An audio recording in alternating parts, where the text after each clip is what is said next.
বড় পর্দায় আবার ফিরছেন নায়ক উত্তম কুমার। ফের তাকে ফেরাচ্ছেন Srijit Mukhopadhyay. Hi everyone, welcome back to my channel Anjana Banerjee blogs. বন্ধুরা, তোমাদের সকলকে আমার এই ছোট্ট ইউটিউব চ্যানেলে স্বাগত জানাই। অটোগ্রাফ থেকে তার উত্তম যোগ। তিনি বড় পর্দায় নতুন করে উত্তম ম্যানিয়া তৈরি করেছেন অতি উত্তম ছবি দিয়ে। নায়কের পুনর্মুক্তিতে সৃজিত নিবেদক।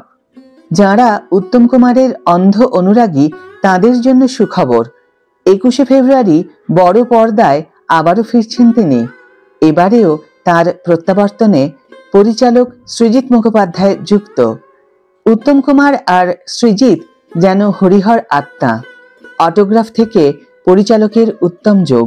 সত্যজিৎ রায়ের নায়ক ছবির অনুপ্রেরণায় বড় পর্দায় তার প্রথম ছবি অটোগ্রাফ। পরিচালকের জাতিস্বর কিংবা শাহজাহান রিজেন্সি ছবিতেও যথাক্রমে উত্তম কুমারের অ্যান্টনি ফিরিঙ্গি, চৌরঙ্গি ছবির ছায়া। সৃজিত নতুন করে বড় পর্দায় উত্তম ম্যানিয়া তৈরি করেছেন তার অতি উত্তম ছবি দিয়ে। এবার তিনি উত্তম কুমারের ছবির নিবেদক। বিষয়টি আরো খানিকটা খুলে বলা যাক। ইদানিং নতুন ছবি মুক্তির পাশাপাশি একাধিক জনপ্রিয় হিন্দি ছবি মুক্তি পাচ্ছে। তালিকায় ইয়ে জওয়ানি হ্যায় দিওয়ানি, কাহো না প্যার হ্যায়, সত্যা ইত্যাদি। বাংলা ছবির দুনিয়ায় এই ট্রেন্ড এখনো দেখা যায়নি। খবর, এই ক্ষেত্রেও পথপ্রদর্শক উত্তম কুমার। 21শে ফেব্রুয়ারি সারা ভারতে মুক্তি পাচ্ছে তার নায়ক। কলকাতায় ছবিটি দেখা যাবে প্রিয়া প্রেক্ষাগৃহে। শোনা যায় এই ছবিতে পরিচালক সত্যজিৎ রায় অভিনেতার জীবনকেই অনেকাংশে তুলে ধরেছিলেন। এই ছবির নিবেদক সৃজিত। ছবি মুক্তির দিন প্রেক্ষাগৃহে উপস্থিত থাকতে পারেন অভিনেতার পরিবারের সদস্যরা। বাংলা বিনোদন দুনিয়ায় সৃজিতের প্রথম নিবেদন জাতীয় পুরস্কারপ্রাপ্ত ছবি বাকিটা ব্যক্তিগত। এবার উত্তম কুমারের এমন একটি ছবি নিবেদন করছেন যার সঙ্গে তার যোগ নিবিড়। সৃজিত বলেন, বিশ্ববিদ্যালয়ে পড়ার সময় থেকে নায়ক ছবিটি আমার জীবনের একটা অবিচ্ছেদ্য অংশ। অনেক সময় এই ছবির সংলাপ ব্যবহার করে দৈনন্দিন জীবনের নানা পরিস্থিতি সামলেছি। ছবিটি এতবার দেখেছি যে সংলাপ মুখস্থ হয়ে গিয়েছিল। সংঘাতগুলো খুব চেনা। বলতে পারেন হৃদয়ের খুব কাছাকাছি একটা সিনেমা। তার প্রেক্ষাগৃহে উত্তম কুমার ফিরছেন?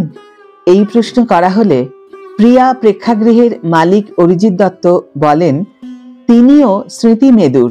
বললেন, যে সমস্ত পুরনো ছবি পুনরুদ্ধার করা সম্ভব হচ্ছে সেগুলো আবার দেখানোর কথা ভাবছি।